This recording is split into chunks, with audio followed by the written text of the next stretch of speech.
बहीण योजनेची तुमची KYC झालेली आहे का नाही हे तुम्ही तुमच्या मोबाईलमधून चेक करू शकता। एकदम सोपी पद्धत सांगतो आणि सर्वात महत्त्वाचं, सर्व लाडक्या बहिणींना पुढील 2 महिन्यामध्ये KYC करणं बंधनकारक आहे, तरच जो काही योजनेचा लाभ आहे तो मिळणार आहे। अगोदर चॅनलवरती पहिल्यांदा आला असाल तर चॅनलला सबस्क्राइब करून ठेवा, महत्त्वपूर्ण व्हिडिओज तुम्हाला मिळत राहतात। तर चला लाडक्या बहिणींनो व्हिडिओ सुरू करूया।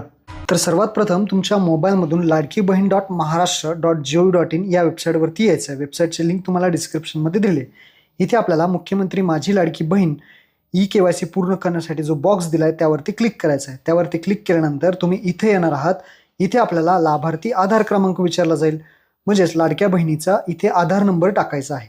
त्यानंतर कॅप्चा विचारलाय, जे अक्षर नंबर आहेत ते आहे तसे तुम्हाला टाकायचेत आणि मी सहमत आहे वरती टिक करायचे आणि OTP पाठवावरती क्लिक करायचं आहे।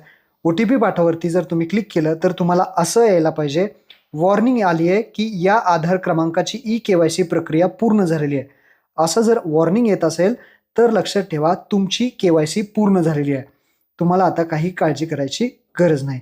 तर अशा पद्धतीने तुम्ही चेक करू शकता तुमच्या आधार नंबरवरून की तुम्ही KYC केलेली आहे का नाही। तर आपली KYC लवकरात लवकर जे आहे ते, तर अशा पद्धतीने तुम्ही तुमची KYC झालेली आहे की नाही ते पाहू शकता। KYC कशी करायची आपल्या YouTube चॅनलवरती व्हिडिओ बनवला आहे।